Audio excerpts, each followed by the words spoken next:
Valley influencer Emilie Kiser speaking out on the death of her son after he tragically drowned. You remember back in May, her 3-year-old son tripped and fell into their Chandler pool. 12 News obtaining new documents where Kiser says that she'll forever second guess not being at home at the time of the drowning. 12 News journalist Trisha Hendricks has more. In the newly released statement, Emilie Kiser wrote her son's death was the most severe and emotional event she has ever experienced, and that it has devastated her entire family.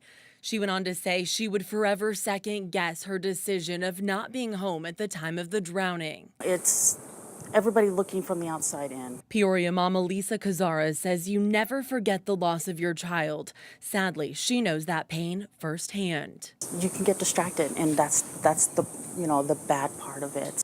This is Eric in the pool. He loved it. 15 years ago, her son Eric crawled through a hole in her screen door and fell into the backyard pool. Not a day goes by where she doesn't think about what could have been. When you get that hole, things are quiet. You have to figure out where they are.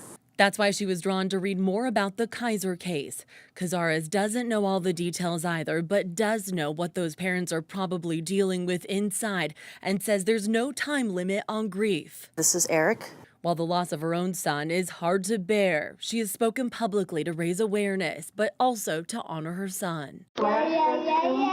While Elisa's situation and the circumstances surrounding her son's death were different than those of the Kiser case, it will always be one of the most difficult things she has ever been through.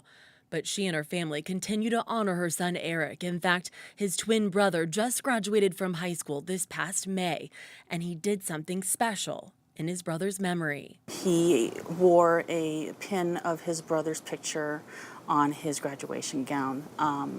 He wanted his brother to walk with him. I wasn't gonna cry, but that was the only way that his brother could be with him.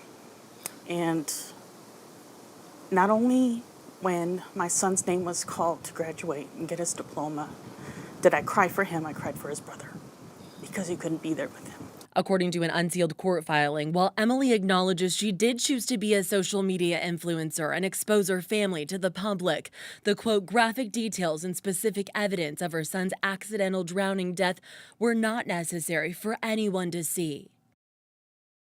And that was Trisha Hendricks reporting. 12 News is dedicated to keeping you and your family safe around water. For life-saving water safety tips, you can visit 12news.com/waterwatch.